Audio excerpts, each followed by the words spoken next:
তো আজকে আমরা কিভাবে ফিলিস্তিনের বুকে ইসরায়েল প্রতিষ্ঠা হলো তার সংক্ষিপ্ত ইতিহাস, সুলতান সালাহুদ্দিন আইয়ুবী রাহিমাহুল্লাহ যে মসজিদে আকসা বিজয় করে গেলেন, সেই মসজিদে আকসা কিভাবে মুসলমানদের হাতছাড়া হলো দীর্ঘ 600-700 বছর পর, সেই ইতিহাস সংক্ষিপ্তভাবে তুলে ধরার পাশাপাশি বক্তব্যের শেষের দিকে যদি সময় থাকে, তাহলে যেহেতু আমাদের সামনে হজ মৌসুম আসতেছে এবং হাজিগণ যাচ্ছেন, হয়তো এখানেও অনেক হাজি থাকতে পারে, তো সংক্ষিপ্ত পরিসরে সময় থাকলে আমরা একদম সংক্ষিপ্তভাবে হজের কিছু বিধানাবলী তুলে ধরার চেষ্টা করব ইনশাআল্লাহুল আজিজ। ওমা তৌফিকি ইল্লা বিল্লাহিল আলিয়্যিল আযীম। আমি ইতিপূর্বে বহুবার বলেছি আমার বহু আলোচনায় যে মুসলমানদের উপর আজকে যে ভয়ঙ্কর সময় অতিবাহিত হচ্ছে, এর চেয়েও ভয়ঙ্কর সময় পূর্বে অতিবাহিত হয়েছে। সেই ভয়ঙ্কর সময়টিকে আমি নির্ধারণ করেছি এইভাবে, যে সময় মঙ্গোলীয়রা বাগদাদ ধ্বংস করে, যে সময় ক্রুসেডাররা মসজিদে আকসা দখল করে, এই দুই সময় খুব বেশি দিনের ব্যবধানে নয়। এবং যে সময় স্পেনের পতন হয়, মুসলমানদের স্পেনে পতন হয়, তথা তিনটে বড় ঘটনার যদি আপনি সময়কাল গুগলে সার্চ করেও দেখেন যে কত সালে এটা সংঘটিত হয়েছে, মুসলমানদের হাত থেকে স্পেনের পতন কত সালে সংঘটিত হয়েছে, কর্ডোভা এবং গ্রানাডার পতন, মুসলমানদের উপর মঙ্গোলীয়রা যে হামলা চালিয়েছিল, আব্বাসি খেলাফতের পতন, বাগদাদের পতন, সেটা কত সালে, এবং মুসলমানদের উপর ক্রুসেডাররা যে হামলা চালিয়েছিল এবং মসজিদ আকসা মুসলমানেরা হারিয়েছিল, সেটা কত সালে। তাহলে আপনি 100-150 থেকে 200 বছরের ব্যবধানে এই সময়গুলোকে পাবেন। যে সময়কালকে আমি বলেছি স্মরণকালের সবচেয়ে ভয়াবহতম সময়, এবং ওই রকম ভয়ঙ্কর এবং ভয়াবহতম সময় মুসলমানদের উপর এখনো তার সিকি বা চুল পরিমাণও আসেনি। ওই সময় যতটা ভয়াবহ ছিল, সেই তারিখগুলো আপনারা এইভাবে মনে রাখতে পারেন যে 1096 খ্রিস্টাব্দে মসজিদে আকসার পতন হয় ক্রুসেডারদের হাতে, 1258 খ্রিস্টাব্দে বাগদাদের পতন হয় মঙ্গোলীয়দের হাতে, 1248 খ্রিস্টাব্দে কর্ডোভার পতন হয় স্পেনে, তথা মুসলমানরা কর্ডোভা হারিয়ে ফেলে। তাহলে এই তিনটে ঘটনা 1000 খ্রিস্টাব্দ থেকে 1200 এবং 1250 খ্রিস্টাব্দ, 200 থেকে 250 বছরের মধ্যে সংঘটিত। একদিকে মঙ্গোলীয়দের ব্যাপক আক্রমণ, আর একদিকে ক্রুসেডারদের আক্রমণ। এবং ওই সময় যে পরিস্থিতি ছিল, সেই পরিস্থিতির পরে এখন আমি যে ঘটনাগুলো, যে ধারা বিবরণীটা দিব, এটা মুসলমানদের কাছে কেন এখনো যদি কেউ ইতিহাসের ছাত্র হয় তার কাছে এটা অকল্পনীয় মনে হবে। সেটা কি? সেটা হচ্ছে মুসলমানদের ইস্তাম্বুল বিজয়। এইটা অকল্পনীয় মনে হবে যদি আপনি ওই সময়ে বসবাস করেন, যে এর পরেও এইরকম ভয়ঙ্কর এবং ভয়াবহতম সময় পার হওয়ার পর মুসলমানের একটা সময় ইস্তাম্বুল বিজয় করবে, এটা অকল্পনীয়। ইস্তাম্বুল বা আজকের তুরস্ক হচ্ছে 1500 বছরেরও অধিক কাল থেকে রোমান এম্পায়ারের রাজধানী। রাসূলুল্লাহ সাল্লাল্লাহু আলাইহি ওয়াসাল্লামের যুগেও রোমান এম্পায়ারের রাজধানী ছিল তুরস্কের কনস্টান্টিনোপল বা আজকের ইস্তাম্বুল।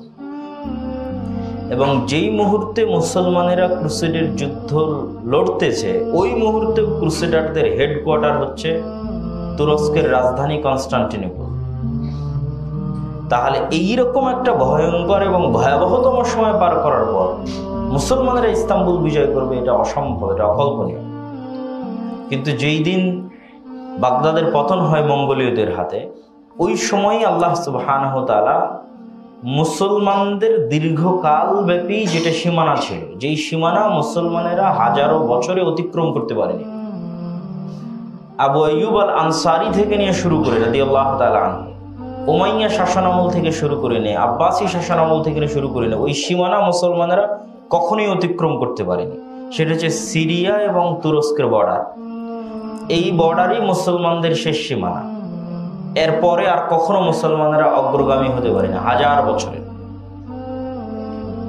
ওই সময় আল্লাহ সুবহানাহু ওয়া তাআলা ওই সীমান্তবর্তী অঞ্চলে উসমানীয় খেলাফতের বীজ বপন করেন। যেই সময় কর্ডোভার পতন হচ্ছে, যেই সময় বাগদাদের পতন হচ্ছে, যেই সময় মসজিদে আকসার পতন হচ্ছে, সেই সময় এক সীমান্ত, মুসলমানদের এক সীমান্তবর্তী অঞ্চলে উসমানীয় খেলাফতের বীজ বপন করছেন আল্লাহ সুবহানাহু ওয়া তাআলা। তথা একদিকে যেখানে মুসলমানেরা মনে করতেছে হতাশায় নিমজ্জিত, সেই মুহূর্তে আল্লাহ সুবহানাহু ওয়া তাআলা পরবর্তী উত্থানের শুরুটা করতেছেন। যেই উসমানীয় খেলাফতের হাতে, উসমানীয় খেলাফতের তাকওয়া শুরুর দিকের, পরের দিকের নয়, শুরুর দিকের তাকওয়া, পরহেজগারিতা, জিহাদ ফি সাবিলিল্লাহ, আল্লাহ সুবহানাহু ওয়া তাআলার রাস্তায় জিহাদ করার আগ্রহ, তারা মুসলমানদের যে অনেক আগে থেকে বিজিত যে অঞ্চলগুলো ছিল এইদিকে তারা তাকায়নি। তাদের একটাই দৃষ্টি এখন পর্যন্ত অবিজিত অঞ্চল, যা এখন পর্যন্ত মুসলমানেরা ঢুকতেই পারেনি কোনোদিন, সেটা হচ্ছে ইউরোপ, সেটাই হচ্ছে তুরস্ক, সেটাই কনস্টান্টিনোপল, যা ক্রুসেডারদের হেডকোয়ার্টার। তখনও সেইটা টার্গেট নিয়েই তারা তাদের পুরো জীবন কাটিয়ে দিয়েছে এবং আল্লাহ সুবহানাহু ওয়া তাআলা তাদেরকে এই চেষ্টায় সফলতা দান করেছে। এবং উসমানীয় খেলাফত যখন তার স্বর্ণকাল অতিক্রম করছে সুলতান সুলাইমান আল কানুনির সময়, তখন উসমানীয় খেলাফতের অধীনে যে রাষ্ট্রগুলো ছিল আজকের বিশ্বের, মুসলমানদের এই অঞ্চলগুলো বাদ দিচ্ছে, আজকের বিশ্বের যে রাষ্ট্রগুলো ছিল সেগুলো ছিল আজকের যে ইউক্রেনে যুদ্ধ হচ্ছে রাশিয়ার সাথে, এই Ukraine, Hungary, Serbia, Bulgaria, Romania, Macedonia, Greece, Armenia, Cyprus, Georgia, Kosovo, বিশাল ইউরোপের একটা বড় অংশ জুড়ে ছিল উসমানীয় খেলাফত। যেটা আগের ওই অংশটুকু যদি আপনি ওই যুগে যদি বসবাস করেন, যখন ক্রুসেডাররা আক্রমণ করতেছে, যখন মঙ্গোলীয়রা বাগদাদ ধ্বংস করে দিচ্ছে, যখন স্পেনে গ্রানাডা এবং কর্ডোভার পতন হচ্ছে, তখন বসে আপনি এটা কল্পনা করতে পারবেন না যে আজকে যে ইউরোপে বসে মুসলমানদের উপর হামলা হচ্ছে, সেই ইউরোপ একদিন মুসলমানেরা দখল করে নেবে, বড় বড় শহর এবং বড় বড় রাষ্ট্র দখল করে নেবে এবং তাদের অধীনে চলে আসবে। কিন্তু আল্লাহ সুবহানাহু ওয়া তাআলা সেটাই ঘটিয়েছে। এবং ইস্তাম্বুল বিজয় হয় 1453 খ্রিস্টাব্দে। তাহলে বাগদাদের পতনের, জেরুজালেমের পতনের, কর্ডোভা, গ্রানাডার পতনের মোটামুটি 100-150 বছরের মাথায়, মুসলমানেরা 200 বছরের মাথায় যেটা ক্রুসেডারদের হেডকোয়ার্টার ছিল সেই তুরস্ক বিজয় করে নেয়, যেটা আজকেও এখনো মুসলমানদের অধীনে আছে, ইস্তাম্বুল বিজয় করে নেয়। এবং এই ইস্তাম্বুল বিজয়ের জন্য যার হাতে বিজয় হয় তাকে বলা হয় সুলতান মুহাম্মদ আল ফাতেহ। ফাতেহ মানে হচ্ছে বিজয়ী, মুহাম্মদ আল ফাতেহ, তার হাতে আল্লাহ সুবহানাহু ওয়া তাআলা বিজয় দান করেন। এবং তার দৃঢ় সংকল্প ছিল, তার দৃঢ় সংকল্প এবং সাহসিকতা এবং দূরদর্শী চিন্তা ভাবনা এত বেশি ছিল যে তিনি মাটির উপর দিয়ে পর্যন্ত জাহাজ চালিয়ে দিয়েছেন, পানি জাহাজ মাটির উপর দিয়ে।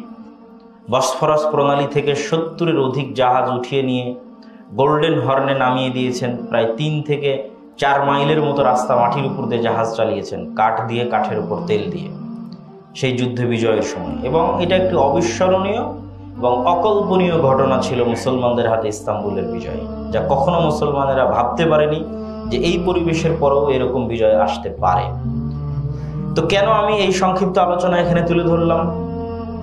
ওই যে সুলতান সালাহুদ্দিন আইয়ুবীর জেরুজালেম বিজয়ের পরে পুনরায় জেরুজালেম হারিয়ে ফেলা, এটার সাথে উসমানীয় সাম্রাজ্যের ব্যর্থতা জড়িত আছে, উসমানীয় খেলাফতের ব্যর্থতা জড়িত আছে। দীর্ঘকালব্যাপী উসমানীয় খেলাফত এই অঞ্চলটা শাসন করেছে। আরব বিশ্ব থেকে শুরু করে, ইউরোপ থেকে শুরু করে বিশাল অঞ্চল তাদের শাসনাধীন ছিল। আজকে 100 বছর পূর্বে, 70-80 বছর পূর্বে যখন ইসরায়েল প্রতিষ্ঠা হয়, তখন 1 নম্বর কারণ হিসেবে গণ্য হবে এই উসমানীয় খেলাফতের ব্যর্থতা, যেটার তারা রক্ষণাবেক্ষণ 600 বছর যাবৎ করে এসেছে, সেই রক্ষণাবেক্ষণ করতে তাদের ব্যর্থ হওয়া। এবং এই ব্যর্থতা কি কারণে ফুটে উঠবে? এই ব্যর্থতা ফুটে ওঠার সবচেয়ে বড় আলামত হচ্ছে তুর্কি জাতীয়তাবাদ, আর দ্বিতীয় কারণ হচ্ছে আরব জাতীয়তাবাদ। খেলাফত ব্যবস্থাকে ধ্বংসই করে দিয়েছে তুর্কি জাতীয়তাবাদ এবং আরব জাতীয়তাবাদ।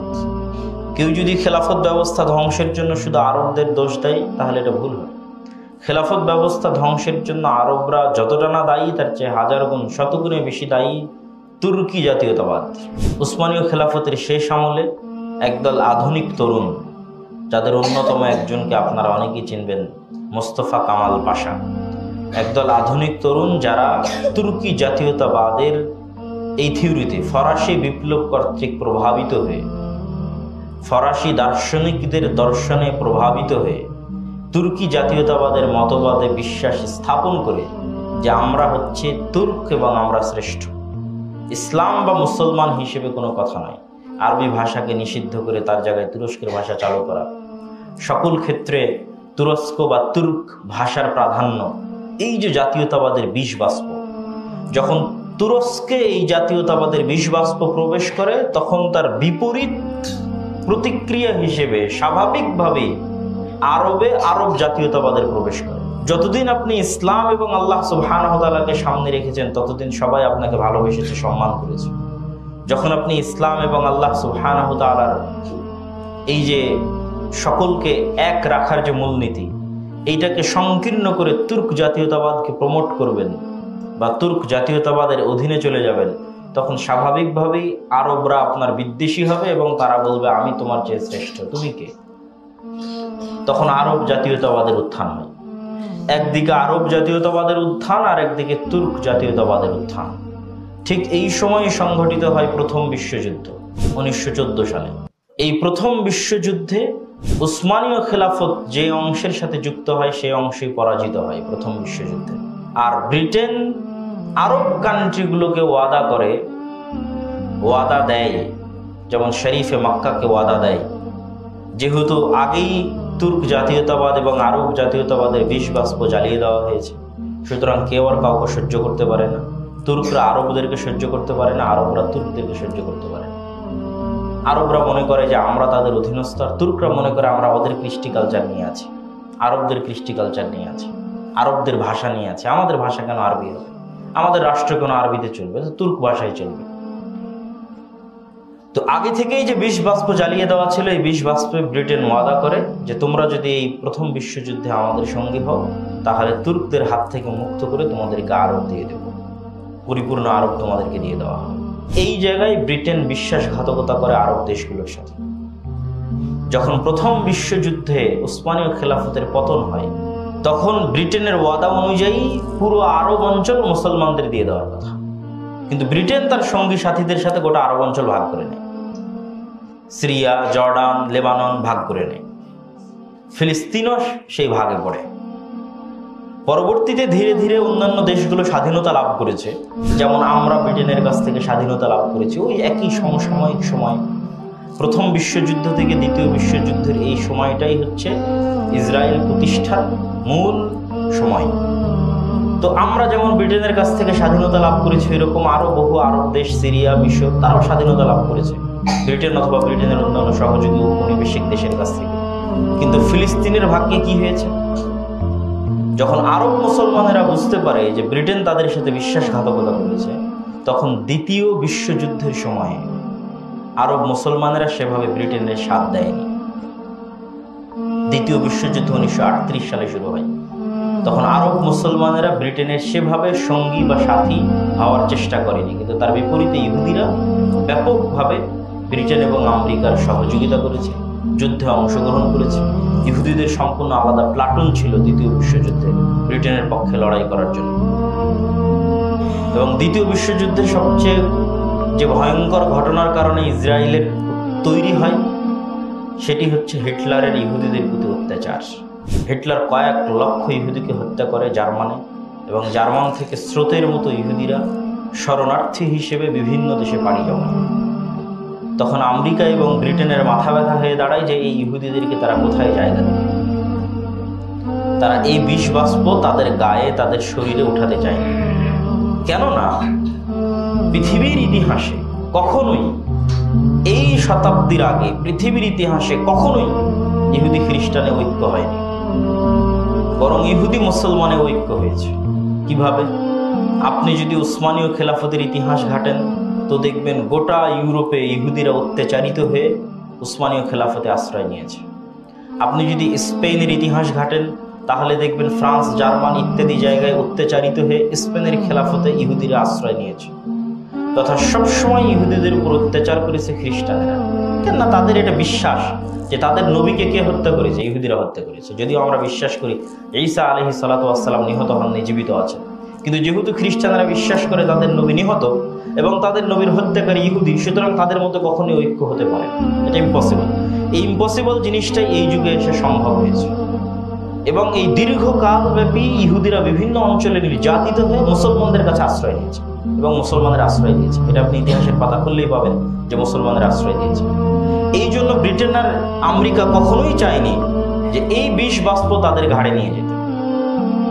দ্বিতীয় বিশ্বযুদ্ধের পর তারা এটাকে মোক্ষম সুযোগ হিসেবে ব্যবহার করে যে এদের যদি আমরা আরব মুসলমানদের উপর চাপিয়ে দিই তো এরা বুঝবে, আর এর সাথে আমাদেরও যতদিন ইসরায়েল আমাদের সাথে আছে ততদিন আরব বিশ্বের মধ্যে আমাদের একটা প্রভাব থাকবে, অতএব তাদেরকে আরব বিশ্বে জায়গা দেওয়া হবে।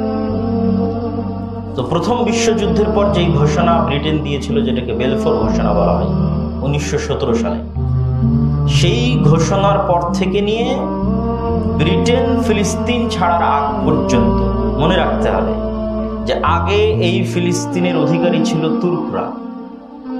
আরবদেরকে ব্রিটেন ওয়াদা দিল যে তোমাদেরকে তুর্ক থেকে মুক্ত করে দেবো, আমাদের সঙ্গে হও। এই ওয়াদা দিয়ে আরবদেরকে সাথে নিয়ে যখন তুর্কের পতন হলো প্রথম বিশ্বযুদ্ধের পর, ব্রিটেন আর আরবদেরকে দিল না ফিলিস্তিন, ব্রিটেন নিজের কাছে রেখে দিল ফিলিস্তিন।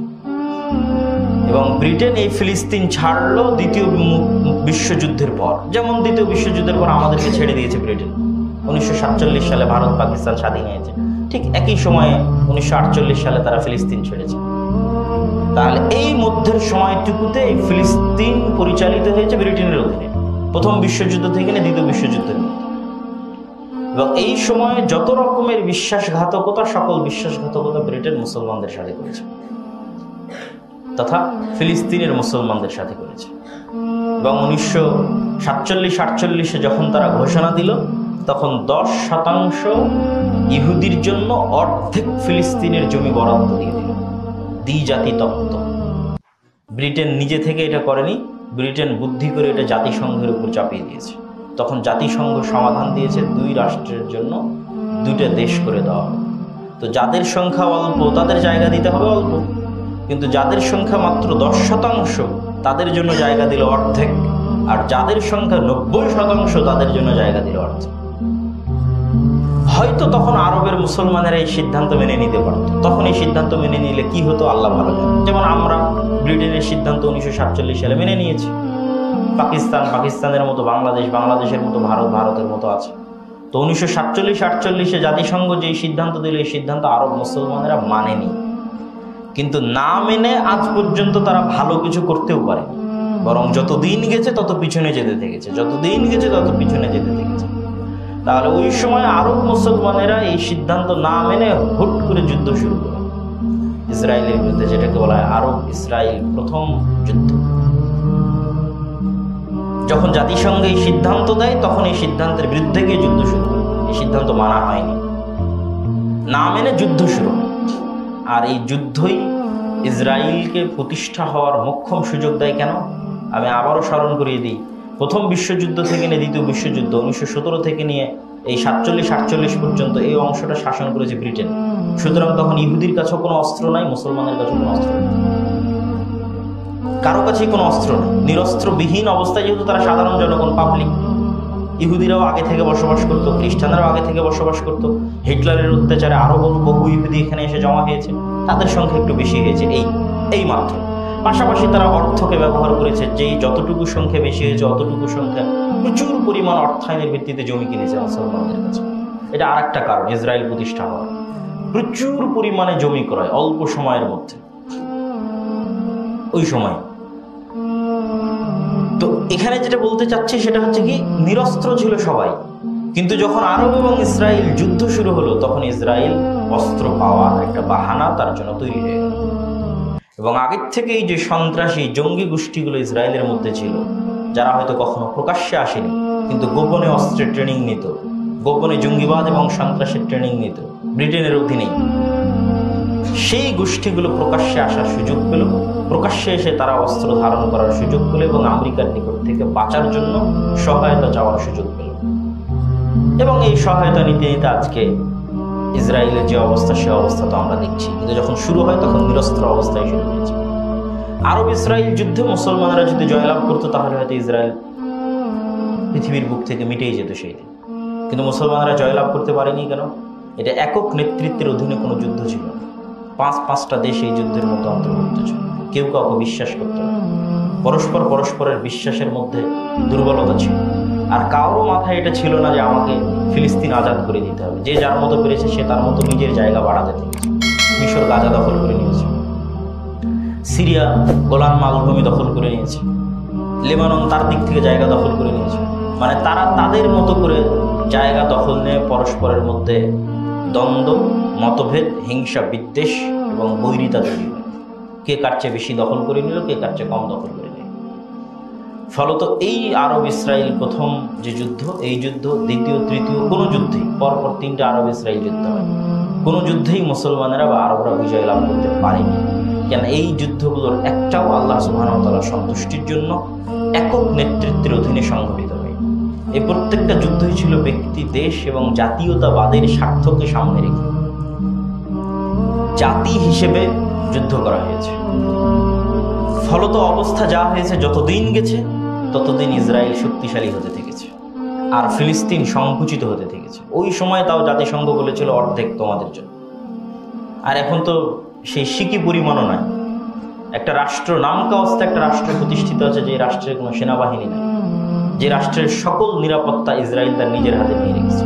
শুধুমাত্র গাজা ভূখণ্ডটুকু যদি বলা হয় ন্যূনতম স্বাধীনতা, তাহলে ন্যূনতম স্বাধীনতা কিছু থাকলে সেটা গাজা ভূখণ্ডের ছিল। আর এই ভূখণ্ডের দৈর্ঘ্য প্রস্থ কত? অনেক ছোট্ট একটা ভূখণ্ড। আপনি যদি গাজা ভূখণ্ডের দৈর্ঘ্য প্রস্থ দেখেন, তাহলে গাজা শহর ঢাকা শহরের চাইতেও ছোট্ট। 360 বর্গ কিলোমিটার, লম্বা 41 কিলোমিটার, প্রস্থে 12 কিলোমিটার। একটা বন্দি শিবির। এবং এখন যে আক্রমণ ইসরায়েল গাজায় চালিয়েছে, এই আক্রমণ চালানোর শুরুতে তারা গাজার নর্থ সাইড থেকে, উত্তর সাইড থেকে আক্রমণ শুরু করে, যেগুলোতে ছিল বাইত হানুন, বাইত লাহিয়া, এগুলো জায়গার নাম। এবং তাদেরকে বলতে থাকে তোমরা জায়গা খালি করে দক্ষিণে চলে যাও, রাফা, খান ইউনুস, মিশরের সীমান্তবর্তী অঞ্চল হচ্ছে রাফা, খান ইউনুস, সেদিকে চলে যাও। যখন এই দিকের আক্রমণ শেষ হয়েছে, এখন 20-22 লক্ষ মানুষ তাদের বাড়ি ঘর বিহীন অবস্থায় তাঁবু টেনে মিশরের সীমান্তে রাফা অঞ্চলে বসবাস করতেছে। এখন ইসরায়েল বলতেছে আমি রাফাতে হামলা চালাবো, তোমরা এখন রাফা খালি করো। অথচ রাফা হচ্ছে শেষ সীমানা, যেখান থেকে মিশরের বর্ডার ক্রসিং শুরু হয়। তাহলে তাদেরকে আবার কোন দিকে ফিরে যেতে হবে? আবার এই 20-22 লক্ষ মানুষকে রিটার্ন ব্যাক করতে হবে যে দিক থেকে তারা এসেছে, খান ইউনিসের দিকে, বাইত হানুন, বাইত লাহিয়ার দিকে, উত্তর সাইডের দিকে। সম্মানিত উপস্থিতি, তো এই যে ভয়ঙ্কর অবস্থা, ইসরায়েল প্রতিষ্ঠার এই ভয়ঙ্কর অবস্থার আমরা 3টা সারমর্ম কারণ আপনাদের সামনে তুলে ধরতে চাই। 1 নম্বর সারমর্ম কারণ হচ্ছে উসমানী সালতানাত বা উসমানী খেলাফতের ব্যর্থতা, এবং এই ব্যর্থতার সবচেয়ে বড় কারণ হচ্ছে আরব এবং তুর্ক জাতীয়তাবাদের উত্থান। 3 নম্বর ইসরায়েল প্রতিষ্ঠার সবচেয়ে বড় কারণ হচ্ছে ব্রিটিশদের ক্রমাগত বিশ্বাসঘাতকতা। শুরু থেকে নিয়ে শেষ পর্যন্ত ব্রিটিশদের ক্রমাগত বিশ্বাসঘাতকতা। আর 4 নম্বর কারণ হচ্ছে ইহুদিদের সন্ত্রাসবাদিতা, আমেরিকার সহযোগিতা এবং অর্থের ব্যবহার, প্রচুর পরিমাণে অর্থের ব্যবহার। অর্থ দিয়ে মানুষকে গোলাম বানানো যায়। এই পয়েন্টে আরেকটু কথা না বললে এটা অস্পষ্ট থেকে যাবে যে অর্থনৈতিক স্বাধীনতা ছাড়া কখনোই মুসলমান বা ব্যক্তি স্বাধীনতা বা রাষ্ট্রের স্বাধীনতা সম্ভব নয়। আর এই অর্থনৈতিক স্বাধীনতা ধ্বংস করে হচ্ছে সুদী সিস্টেম। একটা মানুষের ব্যক্তিগত অর্থনৈতিক স্বাধীনতা ধ্বংস করে সুদী সিস্টেম, একটা রাষ্ট্রের অর্থনৈতিক স্বাধীনতা ধ্বংস করে সুদী সিস্টেম। এগুলো সকল স্বাধীনতা ধ্বংসের একটা অন্যতম মাধ্যম হচ্ছে সুদী সিস্টেম। এমনকি ইতিহাস প্রমাণ করে যে ফেরাউন যে ইউসুফ আলাইহিস সালাতু ওয়াস সালামের পরবর্তী বংশধরকে গোলাম বানিয়েছিল, যেখানে ইউসুফ আলাইহিস সালাতু ওয়াস সালাম নিজে ছিলেন অর্থমন্ত্রী, এবং অর্থমন্ত্রী থাকায় তিনি সুচারুরূপে ফাইন্যান্স করতেন এবং কল্যাণকামিতা এবং ধন সম্পদের বরকতে রাষ্ট্র পরিপূর্ণ হয়ে গেছিল। সেই ইউসুফ আলাইহিস সালাতু ওয়াস সালামের পরবর্তী বংশধরেরা কিভাবে ফেরাউনের গোলাম? তো ইতিহাসে লেখা আছে, যেমন কারুনের বর্ণনা এসেছে যে ফেরাউনের যুগে একজন ধনপতি ছিল কারুন। তো সে ধনপতি হয়েছিল কিভাবে এবং এই বানু ইসরায়েলকে গোলাম বানানো হয়েছিল কিভাবে? সেখানে একটা কারণ এসেছে, সেটা হচ্ছে সুদ। সুদের ভিত্তিতে লোন দিয়ে গোলাম বানানো, এবং একটা বিশাল বৃহত্তম অংশকে জাস্ট অন্য আর 10টা কারণের মধ্যে এটি একটি বড় কারণ ছিল যে সুদের ভিত্তিতে লোন দিয়ে তাদেরকে গোলাম বানিয়ে তাদের অর্থনৈতিক স্বাধীনতাকে হরণ করা হয়েছিল।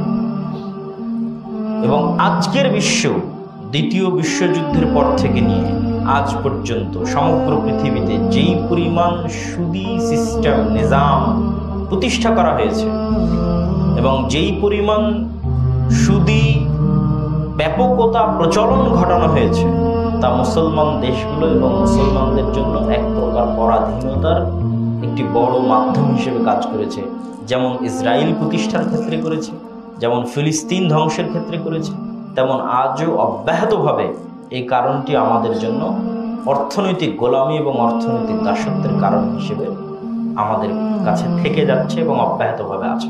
সম্মানিত উপস্থিতি, তাহলে এই সংক্ষিপ্ত আলোচনা থেকে আমরা কি শিখতে পারি? এই সংক্ষিপ্ত আলোচনা থেকে এতটুকু শিক্ষা যে আবারও শুরুর কথায় ফিরে যাই, যে যেই মুহূর্তে বাগদাদের পতন হচ্ছে, জেরুজালেমের পতন হচ্ছে, কর্ডোবার পতন হচ্ছে, তখন কেউ ভাবেনি যে মুসলমানের একদিন ইস্তাম্বুল বিজয় করতে পারবে, কিন্তু তখন আল্লাহ সুবহানাহু ওয়া তাআলা সেই ব্যবস্থা তৈরি করে রেখেছে। তো আজকে তার ওই মতো খারাপ পরিবেশ তৈরি হয়নি, কিন্তু তারপরও খারাপ পরিবেশ।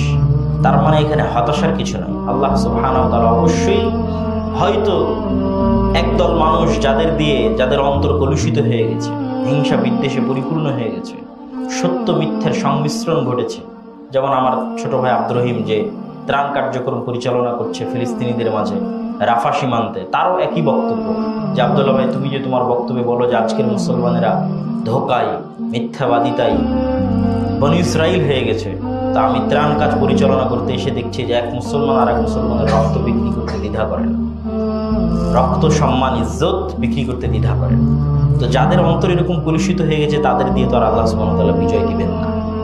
বিজয় দেওয়ার জন্য সততা, ন্যায়পরায়ণতা, সাহসিকতা জরুরি। যার মধ্যে সততা নাই, ন্যায়পরায়ণতা নাই, তার হাতে আল্লাহ সুবহানাহু ওয়া তাআলা বিজয় দিবেন।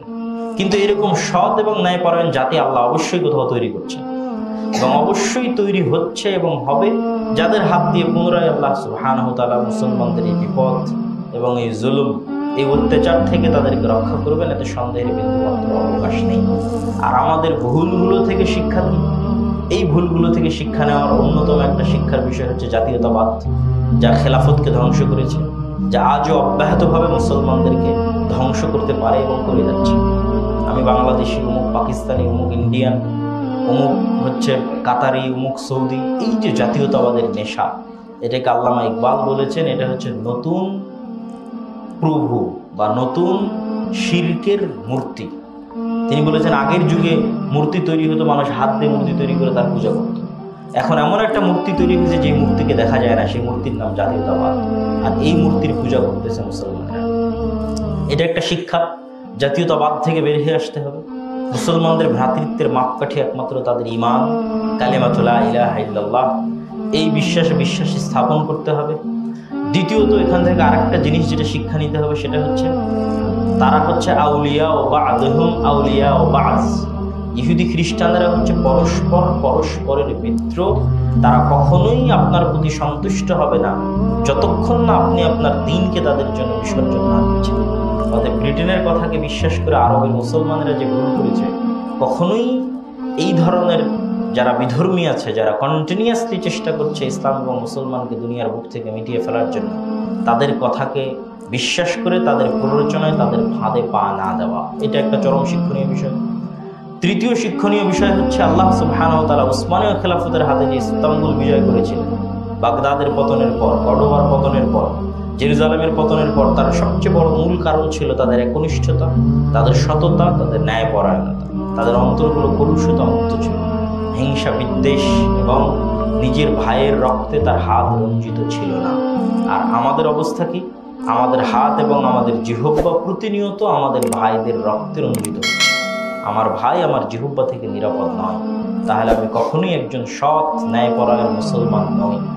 ইহুদিরা কান্নাকাটি করে দোয়া করে এবং তাদের কন্টিনিউয়াস চেষ্টা এবং স্বপ্ন হচ্ছে এটাকে ধ্বংস করে দিয়ে এখানে থার্ড টেম্পল সুলাইমান আলাইহিস সালাতু ওয়াস সালাম যে এটাই সেই মসজিদ আকসা সুলাইমান আলাইহিস সালাম বানিয়েছিলেন, কিন্তু তারা সেটাকে ভিন্নভাবে একটা রূপ দেওয়ার চেষ্টা, যে সুলাইমান আলাইহিস সালাতু ওয়াস সালাম হয়তো জাদুর মাধ্যমে পৃথিবী শাসন করতেন। নাউযুবিল্লাহ।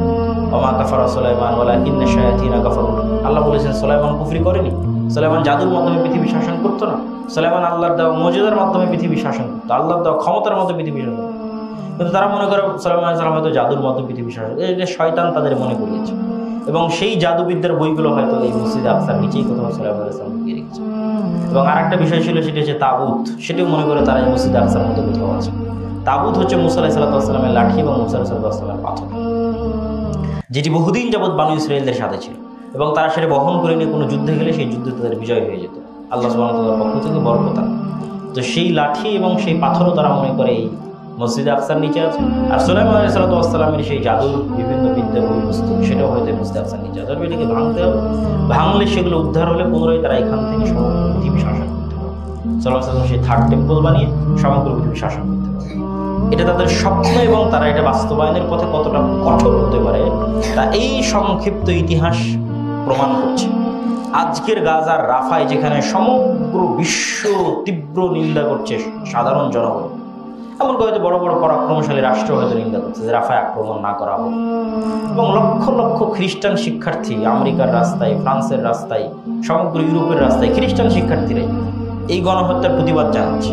তারপর ইসরায়েল কতটা বৃদ্ধাঙ্গুলি দেখিয়ে এখনও তাদের হামলা অব্যাহত রেখেছে, তাহলে তারা যদি পরিকল্পনা করে থাকে যে তারা মসজিদ আকসা ধ্বংস করবে এবং সেখানে থার্ড টেম্পল বানাবে, তো সেই চিন্তায়, সেই বিশ্বাসে তারা অটুট এবং অটল থাকবে, এতে সন্দেহের বিন্দুমাত্র অবকাশ নেই। এবং ধ্বংস হয়ে গেলেও আশ্চর্য হওয়ার কিছু থাকবে না। আল্লাহ সুবহানাহু ওয়া তাআলা কীভাবে উদ্ধার করবেন সেটি আল্লাহ সুবহানাহু ওয়া তাআলা ভালো জানেন। তবে এই ইতিহাসগুলো, এই শিক্ষাগুলো আমাদের সন্তানদের দিয়ে যেতে হবে। আল্লাহ যেন এই ইতিহাস থেকে আমাদেরকে শিক্ষা লাভ করার তৌফিক দান করেন। আল্লাহুম্মা আমিন।